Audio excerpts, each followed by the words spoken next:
बहुत बहुत स्वागत है प्यारे बच्चों आप सभी का आज की इस वीडियो में। और आज की इस वीडियो में हम कंटिन्यू डिस्कस करेंगे क्लास 8 का आपका इंग्लिश का जो सब्जेक्ट है बच्चों। इसी के मिड टर्म के एग्जाम के लिए हम लोग अपना सबसे पहला और मोस्ट इंपॉर्टेंट जो सैंपल पेपर है बच्चों, इसी को सॉल्यूशन के साथ में समझ रहे थे। ठीक है, तो ये वीडियो इसी पेपर के पार्ट 2 की रहने वाली है। ठीक है, और ये जो पार्ट 2 की वीडियो है ना बच्चों, ये आपके 26 सितंबर के इंग्लिश के मिड टर्म के एग्जाम के लिए बहुत ज्यादा इंपॉर्टेंट होने वाली है। क्योंकि प्यारे बच्चों, आज की इस पार्ट 2 की वीडियो के अंदर हम लोग सेक्शन नंबर सी, जो कि आपका ग्रामर वाला पार्ट है 40 मार्क्स का, जितने भी ग्रामर के टॉपिक हैं वो यहाँ पे क्लियर करने वाले हैं। ठीक है, सेक्शन नंबर डी लिटरेचर का 20 मार्क्स का, यानी कि जो आपकी बुक है बच्चों, इस बुक से जितने भी मोस्ट इंपॉर्टेंट सिलेक्टेड और रिपीटेड क्वेश्चंस बन सकते हैं बच्चों आपके इंग्लिश के मिड टर्म के एग्जाम के लिए, वो सारे क्वेश्चन इस वीडियो में हम डिस्कस करेंगे। ठीक है, जिस भी बच्चे ने इस पेपर का सेक्शन ए और बी नहीं देखा है तो उसकी पार्ट 1 की वीडियो का लिंक डिस्क्रिप्शन में और यहां पर आई बटन में मिल जाएगा। साथ ही 8वीं क्लास के आपके ऑल सब्जेक्ट के सैंपल क्वेश्चन पेपर की वीडियोस भी यहाँ पे मिल जाएंगी आपको, तो आप उनको जरूर से देख लेना। ठीक है, वीडियो अच्छी लगती है बच्चों तो वीडियो को ज्यादा से ज्यादा लाइक करें, शेयर करें अपने सभी दोस्तों में, कमेंट बॉक्स में अपना फीडबैक जरूर दीजिएगा। और हाँ प्यारे बच्चों, आप सभी को चैनल को जरूर से सब्सक्राइब करना है। इस तरीके से सब्सक्राइब करने के बाद ये जो बेल नोटिफिकेशन है ना, इसे ऑल पे सेट कर देना, तभी आपके फोन पे सारी नोटिफिकेशन आएंगे हमारी हमारी वीडियोस की। ओके, और आप मुझे इंस्टा पे फॉलो जरूर कर लीजिएगा। ठीक है, तो चलो बच्चों शुरुआत करते हैं इसी पेपर के पार्ट 2 की वीडियो को। तैयार हो बच्चों अच्छे से प्रिपरेशन करने के लिए? Are you ready? तो चलिए शुरू करेंगे। ओके, तो फाइनली प्यारे बच्चों यहाँ पे आप देख सकते हैं आज की इस वीडियो का हमारा जो सेक्शन नंबर सी है ग्रामर का 14 मार्क्स का, वो यहाँ से शुरू होता है। लेकिन रुको, देखो इससे पिछली वाली जो वीडियो थी आपको मैं एक बार थोड़ा सा ना अच्छे से दिखा देता हूँ। ठीक है, देखो इससे पिछली वाली वीडियो में सेक्शन ए रीडिंग वाला ये हमने पूरा अच्छे से किया था। देखो एमसीक्यू वगैरह थे, 1 मार्क्स के क्वेश्चन थे। दूसरा पैसेज आपका ये था एमसीक्यू, फिर 1-2 मार्क्स के क्वेश्चन। फिर सेक्शन भी हमने किया था बच्चों, जिसमें आपको पैराग्राफ राइटिंग हमने सिखाई थी अच्छे से। ठीक है, डायरी एंट्री आपको लिखना बहुत अच्छे से सिखाया था। ठीक है, इसके अलावा प्रिंसिपल को लेटर कैसे लिखना है ये आपको सिखाया था मैंने, नोटिस कैसे आपको लिखना है, ये सब कुछ आपको मैंने अच्छे से सिखा रखा है। ठीक है, तो आप बच्चों उस वीडियो को जरूर देख लेना, पार्ट 1 की वीडियो को। ओके, तो अब हम शुरू करेंगे सेक्शन सी ग्रामर का 14 मार्क्स का। अब ध्यान से देखो बच्चों, इसमें हमारा क्वेश्चन नंबर 5 जो है ये नॉर्मल सेंटेंस रहेंगे, जिसमें आपको सही ऑप्शन को चूज करना होगा, एमसीक्यू वाला रहेगा। देखो क्या है, complete the sentences below by choosing the correct option for each given blank any four. यानी कि आपको ना ये जो रिक्त स्थान दिए गए हैं, ब्लैंक्स दे रखे हैं, इसको फिल करने के लिए सही ऑप्शन को चूज करना है। ठीक है, तो चलो बच्चों शुरू करते हैं। देखो बच्चों, हमारा पहला क्वेश्चन हमसे यहाँ पे क्या कहता है, पहला क्वेश्चन है Riya dash very happy with her new dress today. Riya जो है बच्चों आज अपनी नई ड्रेस से बहुत खुश है। तो यहाँ पे ये जो बात हो रही है बच्चों, ये किस संबंध में बात हो रही है? यहाँ पर ये बात हो रही है बेसिकली एक सिंगुलर पर्सन है ना, इसीलिए बच्चों यहाँ पर इज जो है ना ये आएगा। ठीक है, तो क्या बन जाएगा, Riya is very happy with her new dress today. ये एक सिंपल सेंटेंस है, सिंपल प्रेजेंट टेंस है। ओके, इसीलिए इसके आंसर मैंने लिखे हुए हैं, आगे आपको मैं दिखाऊंगा। दूसरा question, I dash going to market with my mother, यानी कि मैं अपनी माँ के साथ बाजार जा रहा हूं। तो आप सभी को पता है बच्चों, जब भी बात हो प्रेजेंट कॉन्टिन्यूअस की, तो हमेशा हमें क्या यूज करना होता है बच्चों, हमेशा हमें एम का उपयोग करना होता है। ठीक है, तो आई एम है ना, तो यहाँ पे क्या आएगा, I am going to the market with my mother. Okay, चलो तीसरा क्वेश्चन देखो, अभी आपको मैं इसके आंसर दिखा दूंगा, चिंता मत करो, लिख रखे हैं मैंने। तीसरा, Aarav and Meera dash playing in the school playground now. यानी कि आरव और मीरा अभी भी स्कूल के खेल के मैदान में खेल रहे हैं। तो बच्चों यहाँ पे देखो दो लोग हैं, एक तो आरव है और मीरा है। तो जब यहाँ पे दो लोग होते हैं और यहाँ पे बात हो रही है प्रेजेंट कॉन्टिन्यूअस टेंस की, तो हमेशा हमें आर का यूज करना है। ठीक है, क्या आएगा बच्चों यहाँ पे आरव और मीरा, तो यहाँ पे आर आ जाएगा। Are playing in the school playground now. चौथा क्वेश्चन है बच्चों, Neha stayed home dash she was feeling a little sick. ठीक है बच्चों, नेहा जो है वो घर पर ही रही, क्यों? क्योंकि वो बीमार थी। तो यहाँ पे दो सेंटेंस को एक साथ यहाँ पे कनेक्ट किया जा रहा है। ठीक है, यहाँ पे कनेक्ट किया जा रहा है। तो नेहा स्टेड होम, तो यहाँ पे क्या आ जाएगा बच्चों? B, because. ओके, ये आएगा आपका, है ना? एक सेकेंड, इस तरीके से। ओके बच्चों, पांचवा क्वेश्चन है बच्चों, आई रीच्ड स्कूल डैश बस अर्ली इन दी मॉर्निंग। यानी कि मैं सुबह सुबह स्कूल बस से कहाँ पहुंचा? स्कूल बस से पहुंच गया। कहाँ पे? स्कूल। तो जब हम किसी चीज के द्वारा पहुंचते हैं तो हमेशा हम बाय का उपयोग करते हैं। ठीक है, तो आई reached by bus, I reached school by bus early in the morning. Okay, इन सभी के आंसर देख लो बच्चों, यहाँ पे लिखे हुए हैं। पहले में इज आया है क्योंकि यहाँ पे singular third person present tense है ये। फिर यहाँ पे एम आया है, ठीक है, फिर आर, फिर बिकॉज और बाय। ठीक है, तो मैंने आपको सारे बताए हैं, वो भी एकदम सॉल्यूशन करके अच्छे से।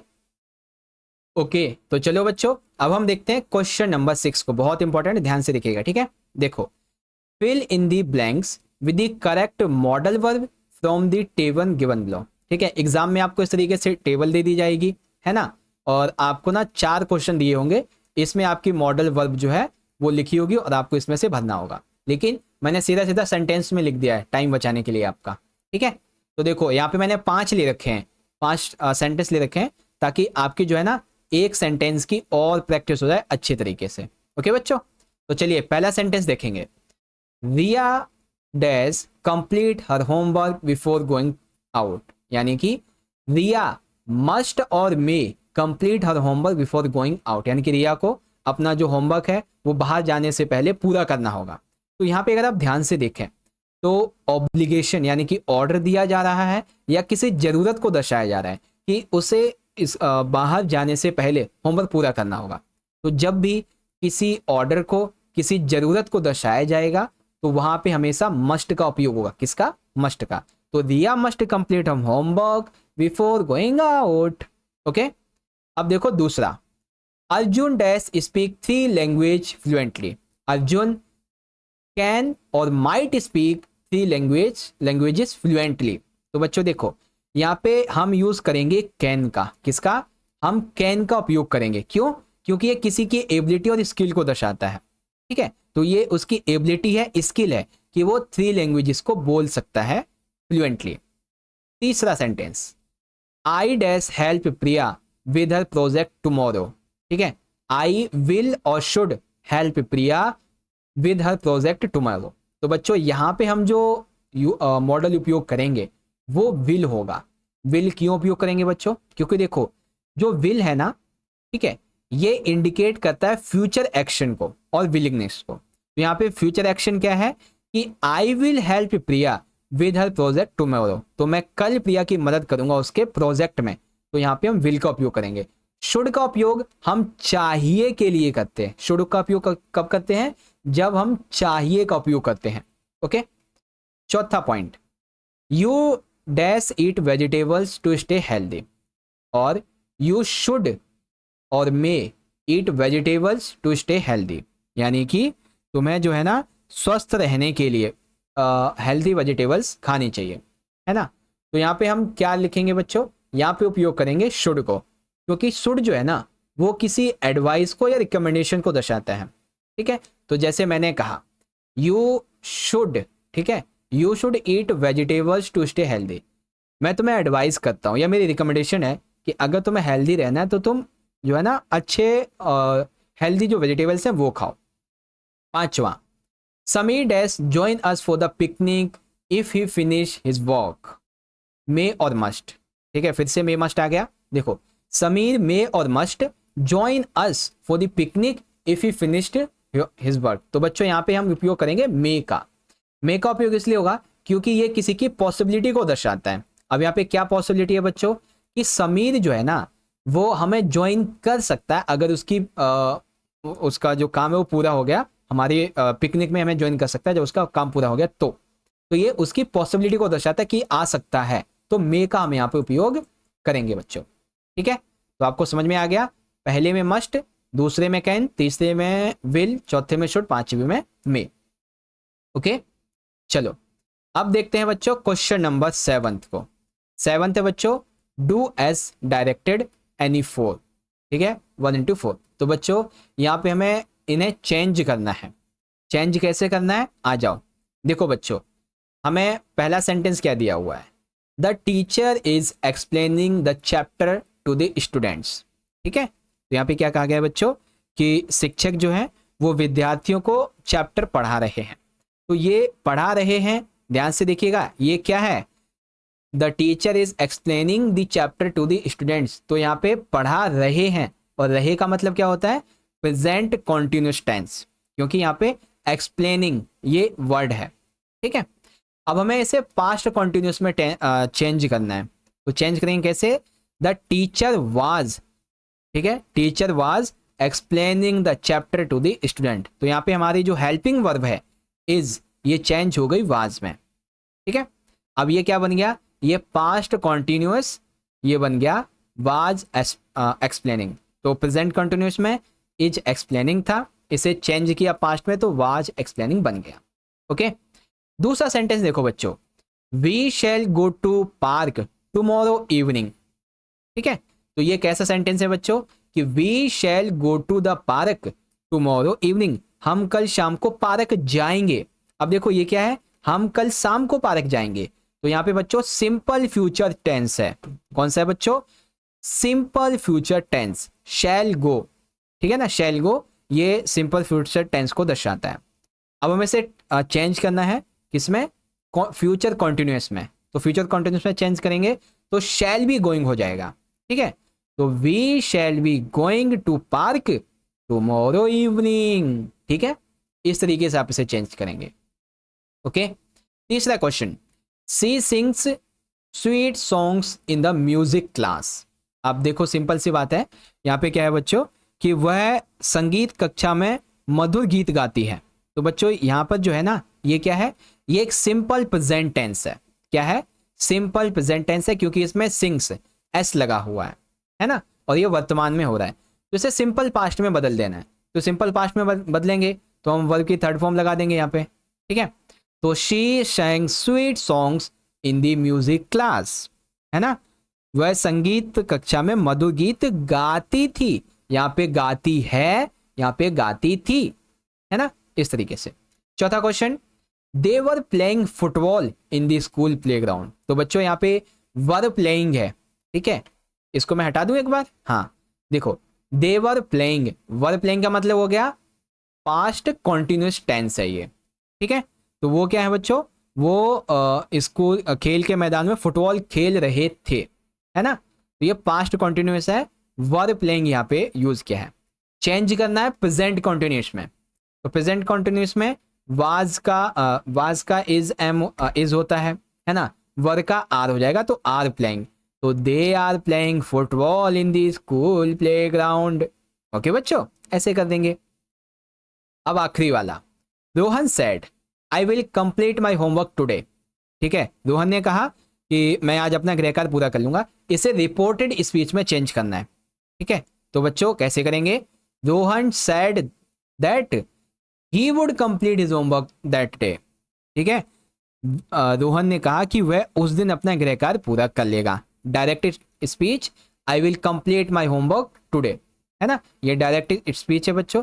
इसे हमने रिपोर्टेड में इस तरीके से चेंज कर दिया कि Rohan said that he would complete his homework that today, that day basically.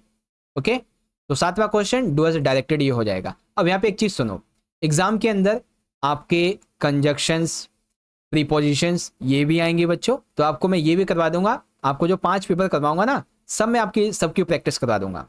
ठीक है, आप देखो बच्चों, यहां पर अब हम करेंगे question number 8, answer the following questions while choosing most suitable verb. एक एक नंबर की 3। तो बच्चों यहाँ पे हमें वर्ब को चूज करना है जो सही लगती है उसको।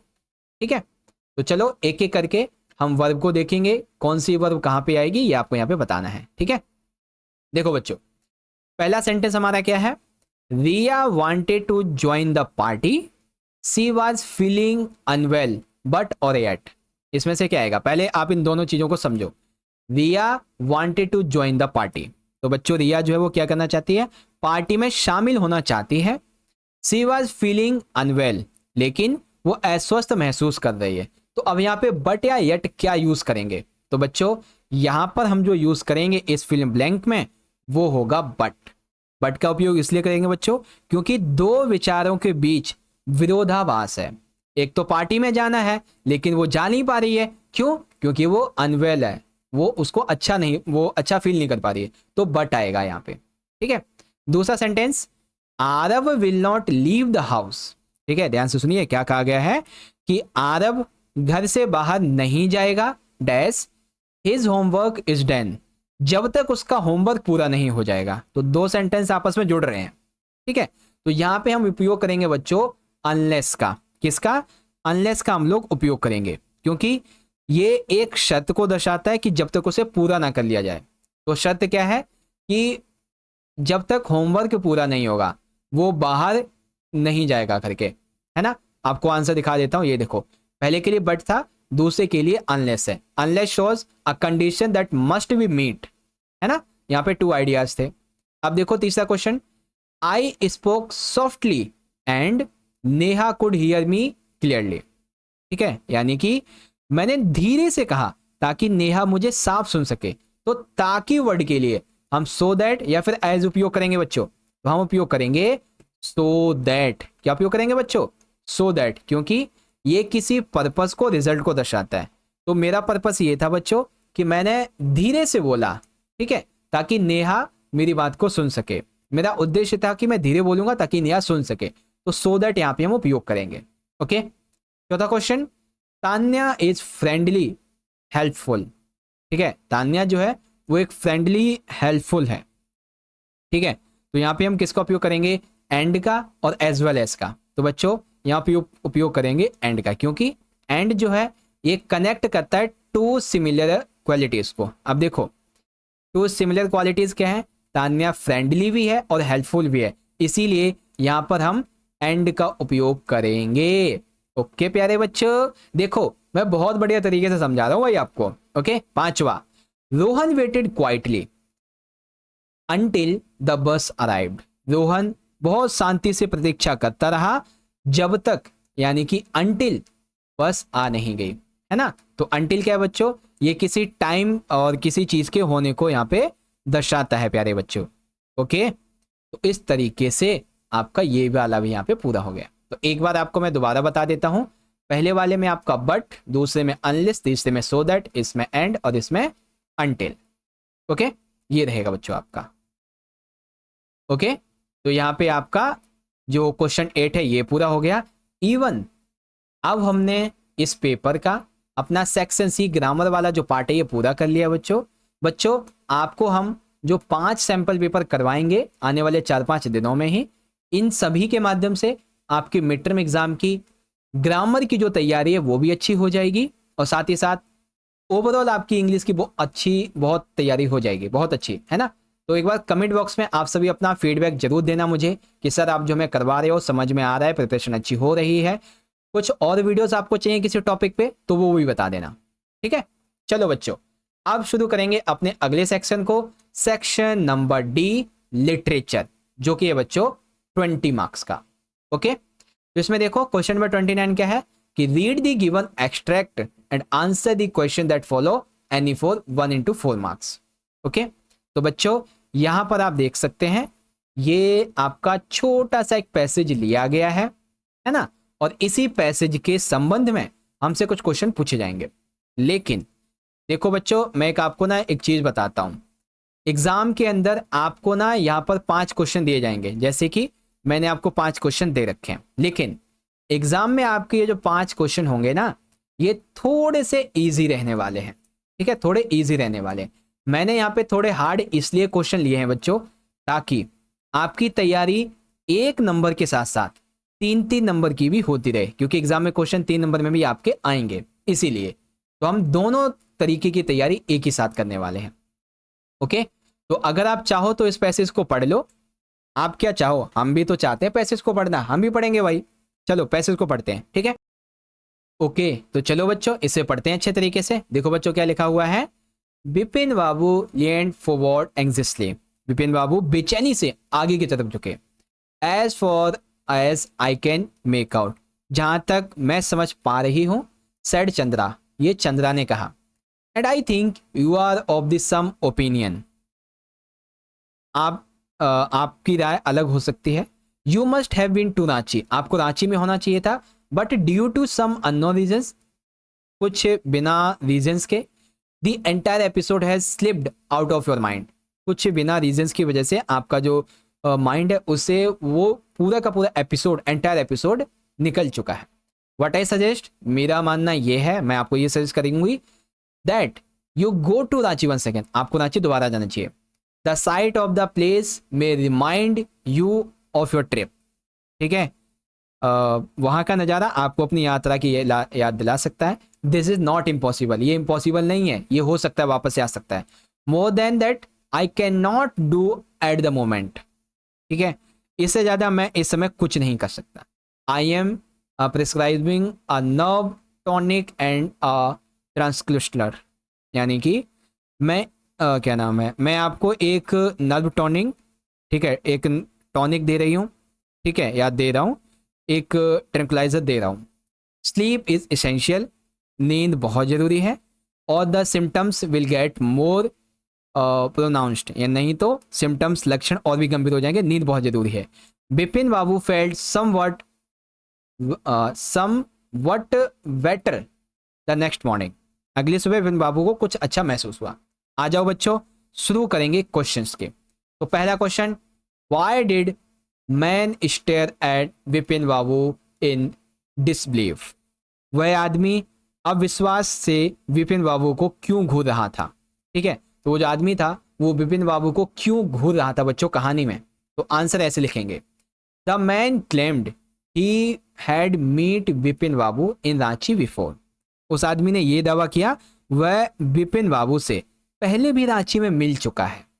ही stared at Vipin Babu in disbelief, वह अविश्वास से विपिन बाबू की ओर देखता रहा, क्योंकि Vipin did not recognise him, क्योंकि विपिन ने उन्हें पहचाना ही नहीं, उसे पहचान नहीं पाए।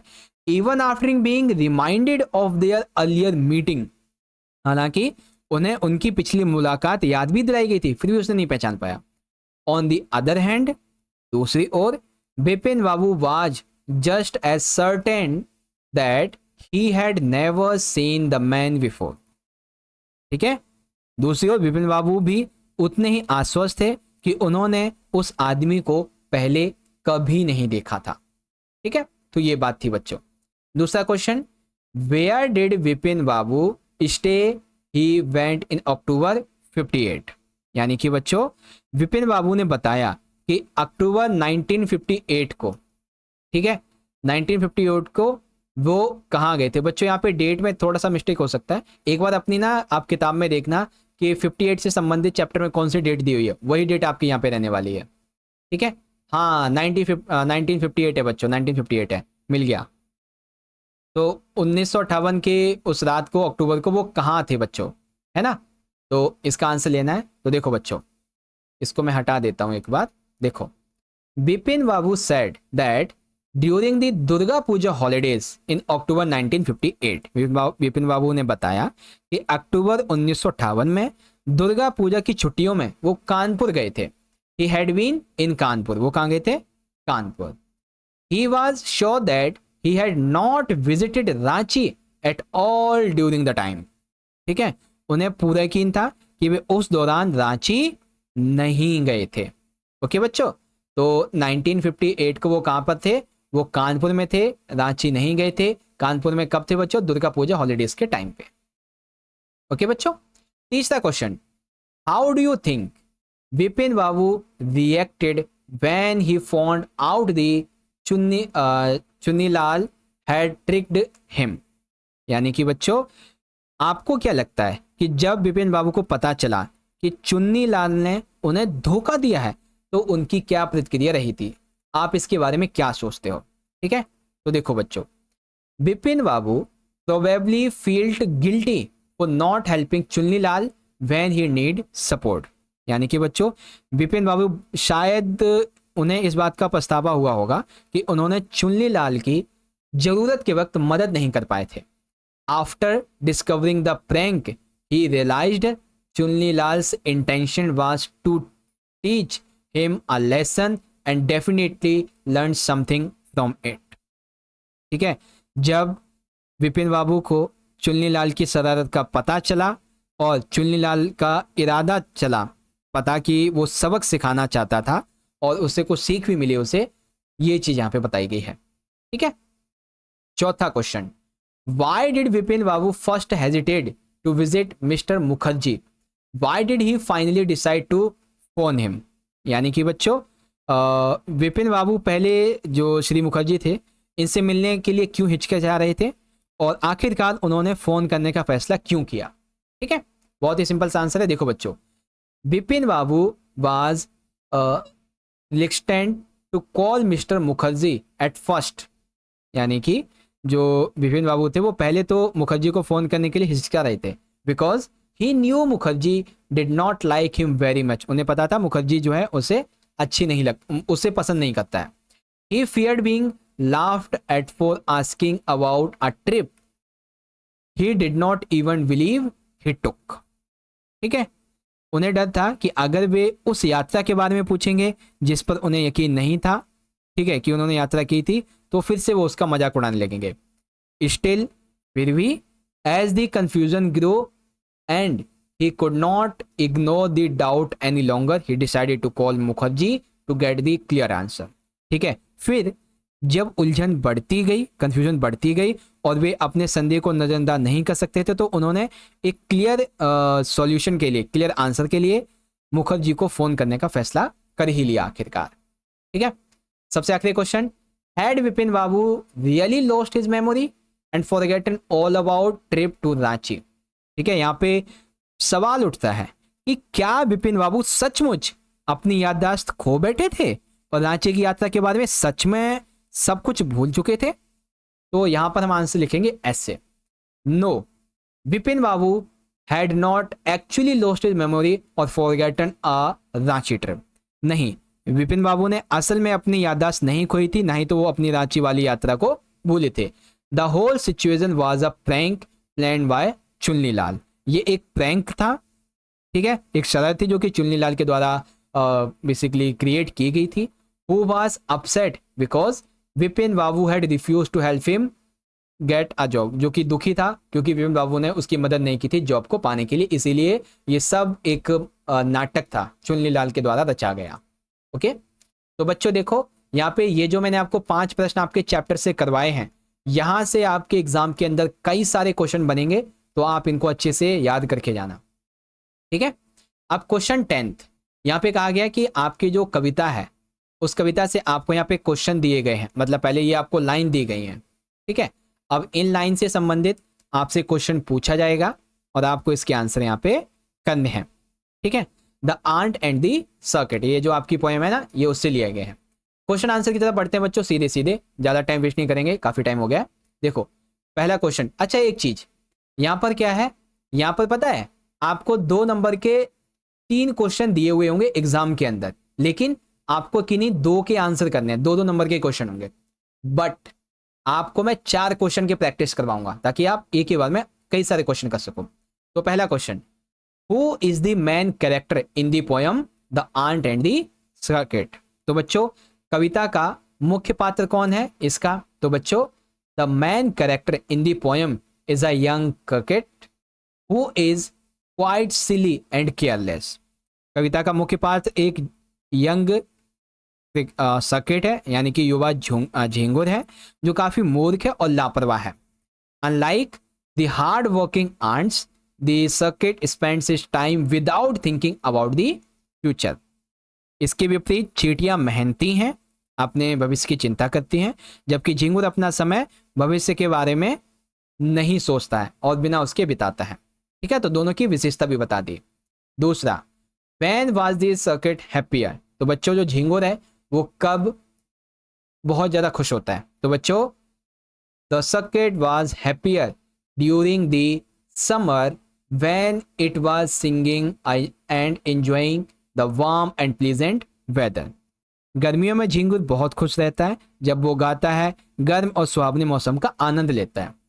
It did not worry, वो किसी चीज की चिंता नहीं करता about the future और think about storing food or for the winter. वो फ्यूचर की चिंता नहीं करता और सर्दियों के लिए खाना इकट्ठा करने की चिंता किए बगैर गाने गाता है, मौज मस्ती एंजॉय करता है.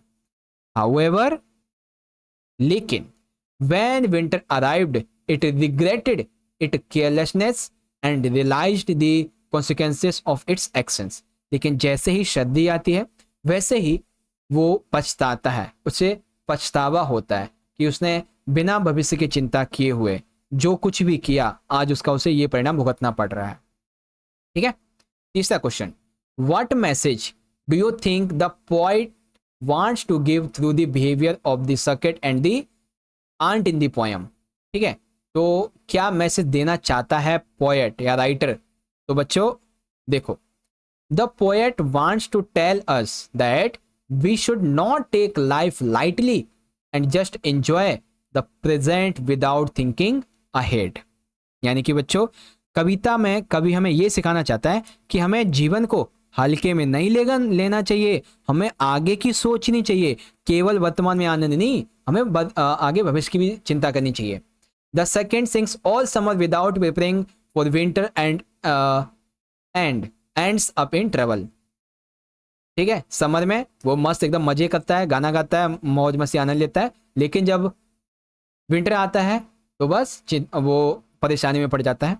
The ant who works and saves food in time live safely during the hard season. जब मौसम ज़्यादा खराब होता है उस टाइम पे आंट को ये जो उन्होंने उस टाइम पहले अच्छे मौसम में जो खाना वगैरह इकट्ठा किया होता था वो उनकी मदद करता है. द मैसेज इज दैट, उद्देश्य इतना है, being prepared and responsible is very important for facing through times. यानी कि बच्चों संदेश ये है कि कठिन समय का सामना करने के लिए तैयार और जिम्मेदार रहना बहुत ज़्यादा जरूरी है. ओके, तो ये है आपका आंसर. चलो बच्चों अगला question, what is overall moral of the poem the ant and the circuit. तो बच्चों ओवरऑल इस पोएम का मोरल क्या है? ठीक है, मोरल का मतलब होता है नैतिक संदेश. तो नैतिक संदेश क्या है बच्चों? The moral of the poem is clear. क्या क्लियर है बच्चों? Everyone should plan for the future by working hard during times of plenty. कविता का नैतिक संदेश ये है कि हर किसी को अपने खाली समय में अपने आने वाले समय के लिए कड़ी मेहनत करके भविष्य के लिए योजना बनानी चाहिए. This helps ensure that when difficult times come like winter in the poem, one is ready and does not suffer from avoidable hardship. यानी कि जब हम भविष्य की चिंता करते हुए वर्तमान में अपने काम प्लानिंग करते हैं तो आने वाले टाइम पे हम बिना किसी डिफिकल्टी के आराम से जीवन जी सकते हैं, जैसा कि कविता में बताया गया है बच्चों. ओके ठीक है, तो प्यारे बच्चों 10वां प्रश्न पूरा होता है. अब हम बात करेंगे क्वेश्चन नंबर 11 की. और प्यारे बच्चों ये जो आपका 11वां प्रश्न है, यहां से तो क्वेश्चन बनना ही बनना है पेपर में, क्योंकि यहां पर आपको देखो एग्जाम में 5 क्वेश्चन मिलेंगे 3-3 नंबर के, जिसमें से आपको 4 करने हैं, लेकिन आपको मैं टोटल 6 क्वेश्चन करवाऊंगा जिसमें से 4 करने हैं. तो देख रहे हो ना, हर जगह पे आपको मैं एक्स्ट्रा क्वेश्चन करवाता हूं ताकि तैयारी में कोई कमी ना रहे आपकी. ओके बच्चों, चलो देखो क्वेश्चन 11 है कि answer the following questions in about 30 to 40 words, any four 4 into 12. ठीक है, पहला क्वेश्चन, which 2 armies are mention in the Jim's letter. बच्चों जिम का जो लेटर था उसमें कौन सी 2 आर्मी को मेंशन किया गया है? Why did they do together on Christmas day. हैं दोनों अलग अलग टेरिटरी की आर्मीज, लेकिन फिर भी वो दोनों एक साथ क्रिसमस पे कैसे आ जाते हैं? The best Christmas present in the world, इस चैप्टर के आधार पे बताओ. तो आओ बच्चों इसको सॉल्व करते हैं अच्छे तरीके से. ठीक है, 3 नंबर का क्वेश्चन है. देखो द 2 एनिमीज, या एनिमीज नहीं आर्मीज है दरअसल, तो the 2 armies mention in Jim's letter are British army referred to as Tommy and German army known as Fritz. तो बच्चों एक तो है ब्रिटिश आर्मी जिसे टॉमी कहा गया, एक है जर्मन आर्मी जिसे फ्रिट्ज कहा गया. ठीक है, on Christmas day something very unexpected and heart warming happened. देखो, दो अलग अलग टेरिटरी के आर्मीज हैं, तो दोनों के बीच में बहुत तनाव होगा, है ना, लड़ाई झगड़े होंगे, लेकिन क्रिसमस वाले दिन कुछ अलग ही होता है। ठीक है, कुछ अलग हुआ। क्या हुआ? Both sides decided to put their weapons down and forget about the war and whole life. दोनों साइड की आर्मीज ने ये डिसाइड किया कि हम हथियारों को नीचे रख देंगे, भूल जाएंगे वॉर के बारे में, जो हो रहा है उसके बारे में। Only they celebrated Christmas together peacefully. वो दोनों मिलकर अच्छे से, शांति से उन्होंने क्रिसमस को बेसिकली क्या किया? सेलिब्रेट किया। The soldiers shared food like sauce, drink, cake and also exchange stories from there lips. ठीक है, दोनों टेरिटरीज के सोल्जर्स ने आपस में खाना, सॉस, ड्रिंक, केक ये सब बांटे, आपस में बातचीत की, अपने जीवन की कहानियां बताएं। To add the joy they even play a friendly game of football which the Germans won. Germans और ब्रिटिश के बीच में थोड़ा सा और मनोरंजन बढ़ाते हुए उन्होंने फुटबॉल खेला, जिसमें जर्मन्स जीत गए थे। For that one special morning, अब ये क्या बोलते हैं, इसी खुशी को क्या बोलते हैं, उस एक खास सुबह एनिमीज बिकम फ्रेंड्स। उस खास सुबह ऑन क्रिसमस डे एनिमीज दोस्त बन चुके थे। शोइंग दैट वॉर में डिवाइड पीपल, जो कि ये दर्शाते हैं कि युद्ध लोगों को बांट देता है, but the spirit of humanity and togetherness can bring them back together. लेकिन अगर हम इंसानियत, मानवता, भाईचारा इसको बढ़ावा देते हैं तो ये जो स्थिति है वापस से लाई जा सकती है। ठीक है, तो ये चीज थी बच्चों। बहुत बढ़िया प्रश्न है बच्चों, बहुत इंपॉर्टेंट भी एग्जाम के लिए। ठीक है, दूसरा question, what is tsunami? What are your thoughts about the people affected by it? ठीक है बच्चों, क्या बताना है आपको? सुनामी क्या है, सुनामी से प्रभावित लोगों के बारे में आपके क्या विचार हैं? What was impact of tsunami on India's क्या बोलते हैं, कुडालोर तट। ठीक है, तो इस तट पर क्या इंपैक्ट पड़े थे? 3 क्वेश्चन है, एक एक नंबर के, तो आओ तीनों को समझेंगे अच्छे तरीके से। देखो बच्चों, a tsunami is a huge strong wave usually caused by an underwater earthquake. तो सुनामी क्या है बच्चों? सुनामी एक विशाल और तेज लहर है जो आमतौर पर पानी के नीचे से आती है। On December 26, 2004, tsunami struck many parts of Thailand and India. दिसंबर 2004 को, 26 दिसंबर 2004 को सुनामी आई और ये थाईलैंड और इंडिया के कई पार्ट में आई थी। It caused great damage in Andaman and Nicobar island and along the coast of Tamil Nadu. इस सुनामी ने अंडमान निकोबार और साथ ही साथ तमिलनाडु का जो कोस्टल एरिया है उसको भी बहुत ज़्यादा हानि पहुंचाई। The people who were affected by it, specially the survivors, are incredibly brave. जो इससे इफेक्ट हुए, खास करके जो सर्वाइव कर गए, वो वाकई में काबिले तारीफ थे। ठीक है, आगे, दे लॉस्ट देयर होम्स, उन्होंने अपने घर खोए, अपनी फैमिलीज खोए, अपनी वस्तुओं को खोया, लेकिन but still found the strength to move forward. Their courage is truly inspiring. ठीक है, समझे आप क्या कहा गया यहाँ पे? यहाँ पे कहा गया है कि उन्होंने अपना घर, परिवार, सामान सब खो दिया, लेकिन फिर भी उन्होंने आगे बढ़ने की हिम्मत जुटाई। ये साहस वाकई में प्रेरणादायक था। The tsunami cause massive destruction along India's coastal coast. ठीक है, सुनामी ने इंडिया के इस तट पर बहुत ज्यादा तबाही मचाई। Thousands of people lost their lives and many homes were destroyed. हजारों की संख्या में लोग मारे गए, उनके घर उजड़ गए। But interestingly animals like buffaloes, gods and dogs were found safe and unharmed. लेकिन वहां पे देखा गया भैंस, बकरी, कुत्ते से जानवर सुरक्षित पाए गए। Even in Sri Lanka which suffered great loss of human life, especially in the Yala National Park, no animal death were reported।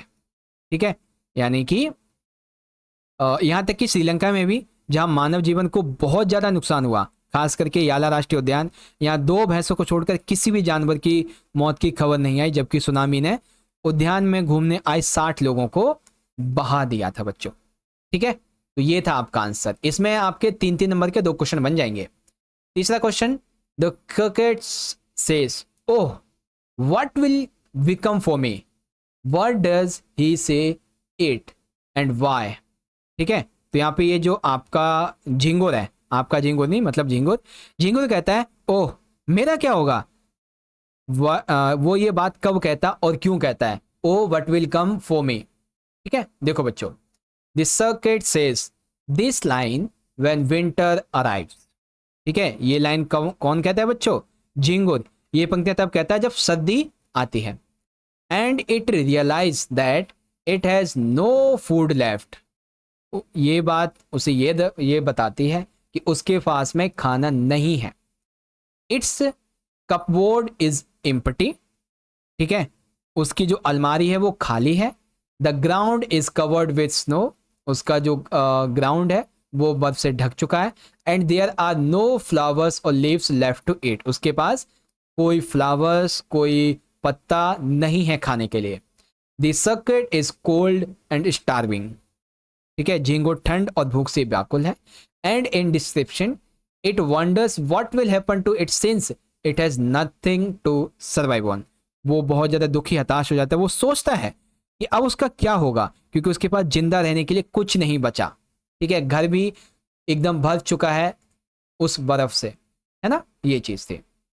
तो बच्चों काफी अच्छा प्रश्न था आपका ये वाला, आई होप आपको समझ में आया होगा। चलो अगला क्वेश्चन देखते हैं, क्वेश्चन नंबर 5। ठीक है, क्वेश्चन नंबर 4 है बच्चों। 4 हमारा ये है कि हु इज आर्शियन। ठीक है, कारीगर कौन था। Why do you think the artisans suffered. आपके विचार से कारीगरों को कष्ट क्यों सहना पड़ता है। ठीक है, ओके, तो चलो बच्चों इसके सॉल्यूशन को देखते हैं। ठीक है, देखो, एन आर्शियन यानी कि कारीगर is a skilled worker who makes things by hand usually in traditional craft और ट्रेड। ठीक है बच्चों, तो कारीगर जो है वो क्या होता है, ये जो कारीगर है एक कुशल कारीगर होता है जो आमतौर पर पारंपरिक शिल्प या व्यापार में हाथों से चीजों को बनाता है। आर्टिशियंस सफर्ड, जो कारीगर है उसे बेसिकली नुकसान उठाना पड़ता है या फिर उसे कठिनाई का सामना करना पड़ता है, because the demand for their handmade products declined sharply due to the arrival of machine made goods from Britain. आपने लाख की चूड़ियों चैप्टर क्लास में 8वीं में आपने पढ़ा है ना। मशीन युग के आने से बदलों का जो वो होता है काम वाम वो बहुत ज़्यादा खराब हो जाता है। ठीक है, उसका रोजगार छिन जाता है। अब उसके पास काम करने के लिए कुछ नहीं होता क्योंकि कांच की चूड़ियाँ आ गई हैं, है ना। तो वही बात यहाँ पे होती है कि अब हैंडमेड जो प्रोडक्ट्स थे अब उनकी जगह जो मशीन मेड प्रोडक्ट्स थे, ठीक है, गुड्स थे ब्रिटेन से आए हुए, उन्होंने ले ली।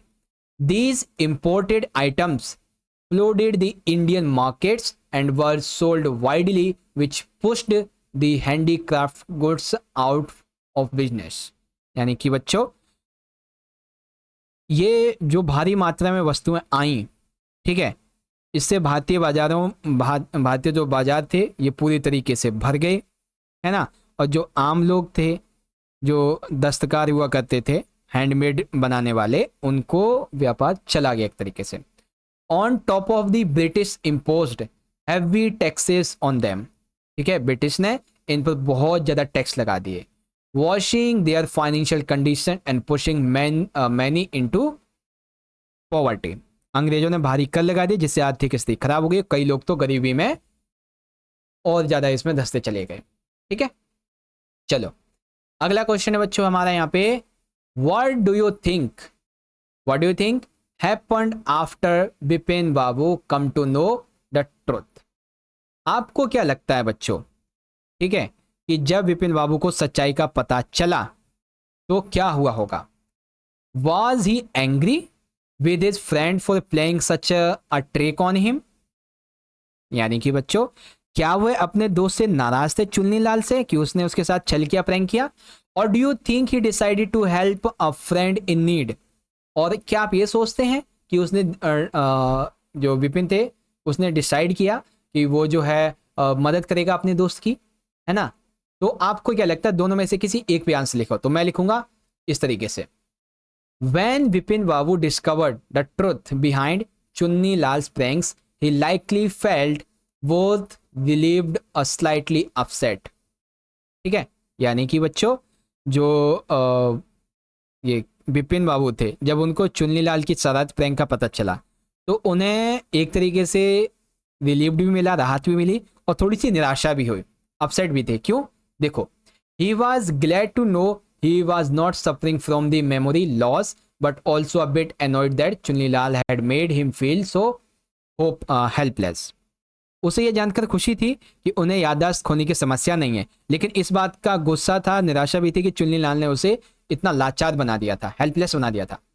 Still, he understood that Chunilal only wanted to teach him a lesson about friendship. ठीक है, फिर भी उन्हें यह समझ आया कि चुन्नीलाल ने उन्हें दोस्ती का सबक सिखाना चाहा था। इन दी एंड, कहानी के अंत में, Bipin Babu probably choose to forgive him and decided to support a friend who was going through tough times. ठीक है, आखिरकार बिपिन बाबू ने शायद उसे माफ कर दिया और मुश्किल दौर में गुजरे एक दोस्त को साथ देने का फैसला कर ही लिया। ठीक है, और ऐसे ही क्वेश्चन एग्जाम में बहुत सारे आते हैं, तो अच्छे से प्रिपरेशन करके जाना।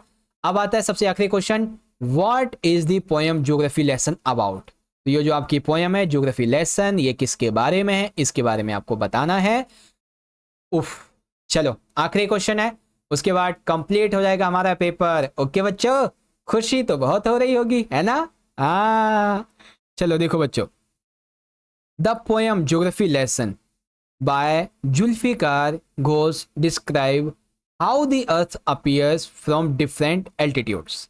जुल्फिकार घोष की कविता ज्योग्राफी लेसन, इसमें पृथ्वी के डिफरेंट जो लेवल्स हैं उसको दिखाया गया है।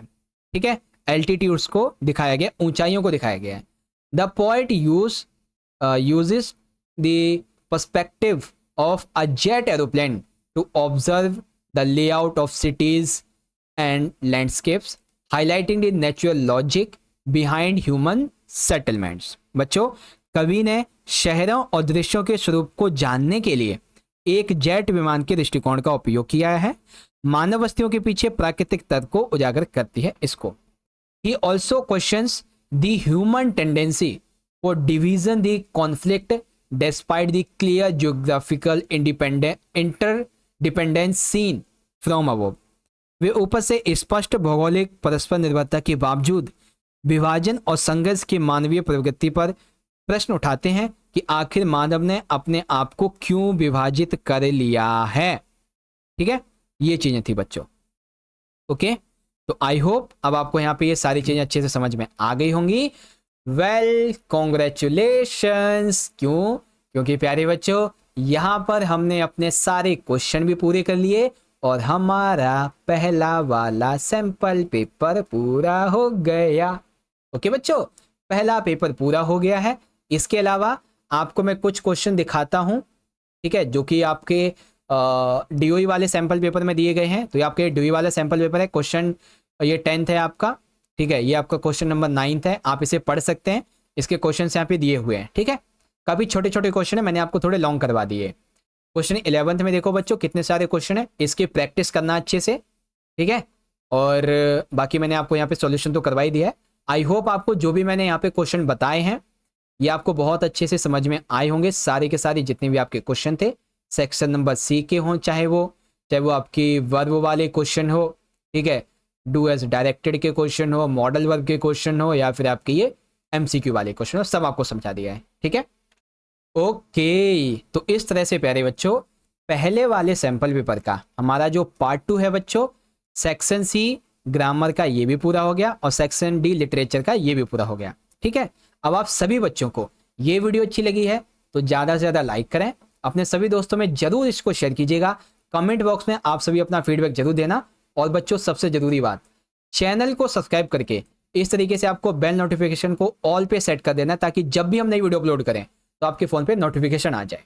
ठीक है, और आप सभी बच्चों के लिए ये तो अभी केवल हमारा पहला पेपर हुआ है, इसके अलावा आने वाले 4-5 दिनों में हम आपको 4 से 5 और सैंपल पेपर करवाएंगे बच्चों, जिसके लिंक आपको यहाँ पे आई बटन में मिल जाएंगे। यहाँ तक कि 8वीं क्लास के आपके ऑल सब्जेक्ट के सैंपल क्वेश्चन पेपर की वीडियोस भी आपको यहीं पे देखने को मिल जाएंगे। ठीक है, तो चलो बच्चों मिलते हैं अगली वीडियो में। वीडियो अच्छी लगे तो आप सभी बच्चे लाइक शेयर तो कर ही देंगे, बाकी कमेंट करना सैंपल पेपर नंबर 2 के लिए जल्दी से जल्दी डालने के लिए, ताकि मैं और हमें मोटिवेशन मिले जल्दी जल्दी वीडियो अपलोड करने के लिए। ठीक है, तो चलो बच्चों मिलते हैं आपसे अगली वीडियो में। तब तक के लिए आप पढ़ते रहिए, अपना ख्याल रखिए और प्रिपरेशन अपनी करते रहिए। बहुत बहुत धन्यवाद। जय हिंद, जय भारत, वंदे मातरम।